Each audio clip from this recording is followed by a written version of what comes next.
This was something that happened so long ago that a lot of details are a little blurry. It's not like it happened yesterday. I'll try my best to fill in smaller details that I don't fully remember with how I best remember things played out.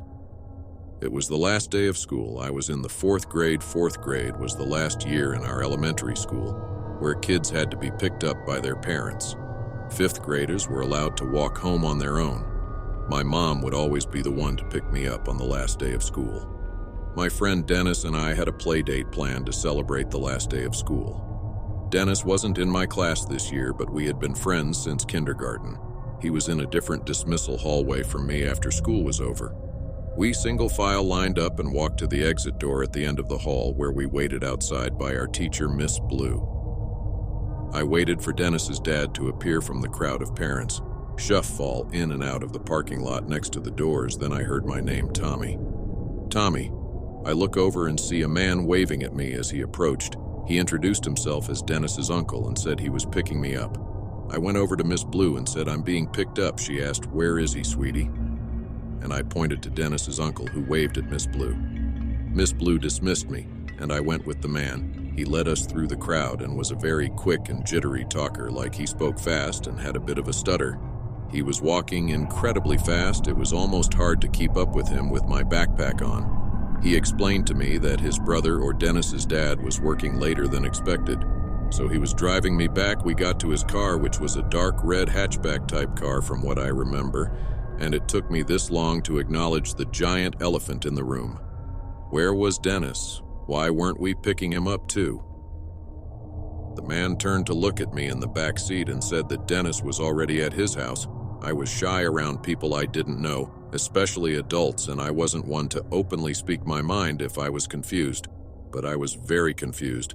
This was making less and less sense the whole drive. The man kept yapping, telling stories of his days in elementary, asking me questions like what sports I played, what we're learning in class. If I had to guess, we were in the car for like 10 minutes, which honestly, for our town where houses were right on top of each other, that was a while. My house was a 5-minute walk away from the school. We were definitely in an area I wasn't familiar with when he parked the car in front of his house. His house looked pretty normal to me from what I remember. He led us inside and shut the door and locked it behind us. It was really, really dark inside the place, and I realized why all the curtains were shut. It almost felt like it was nighttime in there, especially because the only source of light was a dim lamp in the corner of the room. He then looked at me and smiled.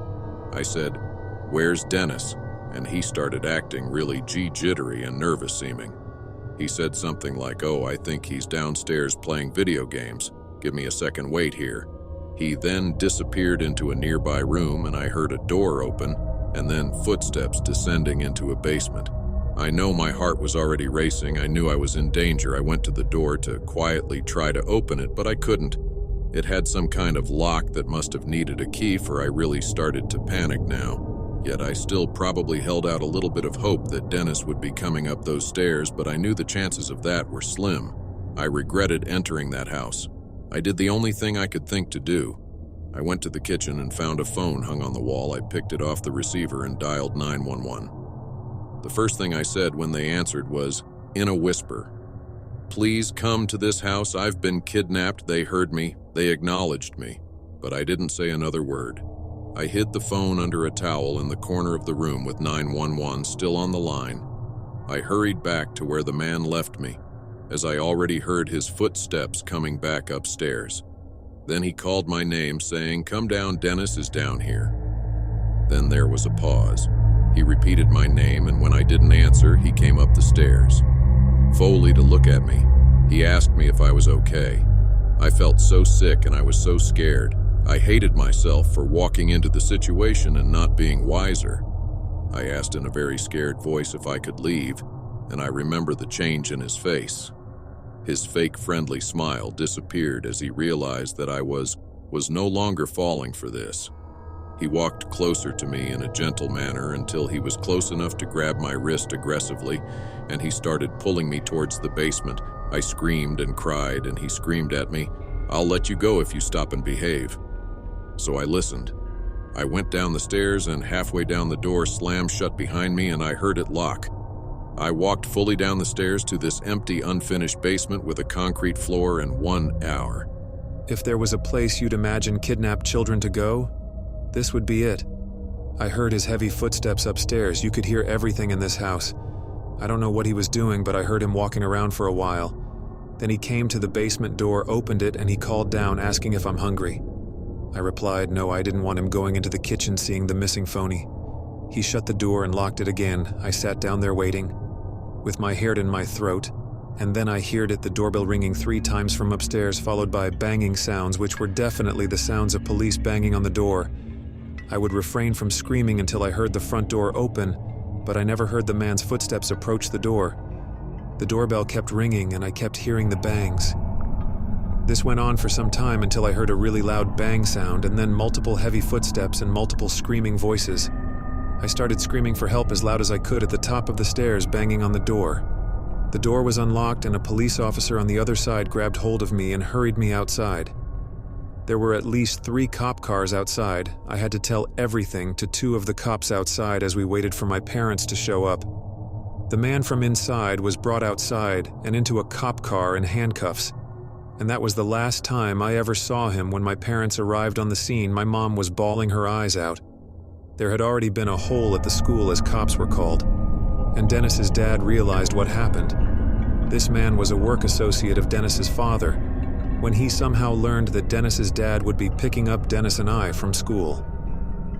On the last day, he seized the opportunity to do what he did, a complete sick. I don't know how he found out what I looked like as I got older. I never really asked for more details because I try not to think about it. My mom went to counseling with me for months after this incident. Let's just say my parents didn't have kind words for Miss not verifying if I actually knew the person picking me up. If I didn't think to call the police before he basically threw me in that basement. I know for a fact I'd be dead right now. This was like 17 years ago. That man might be out of prison for all. If you want, I can come back to your house and we can talk about it in person. I am only making this offer once. I'm just very crushed to feel like I wasted so much this semester for nothing in return. Yours truly. Zach, I sent this to everyone. I didn't care that it was 3 a.m. I called my dad until he picked up and I told him how scared I was. After he read the text, he took it upon himself to send Zach a lengthy text of his own, and he attempted to call him like 10 times, but Zach is clearly too much of a coward to pick up that phone call. I also went to the police station the next day with a text saying I wanted to press charges, and one of the people working there said that Zach would be contacted.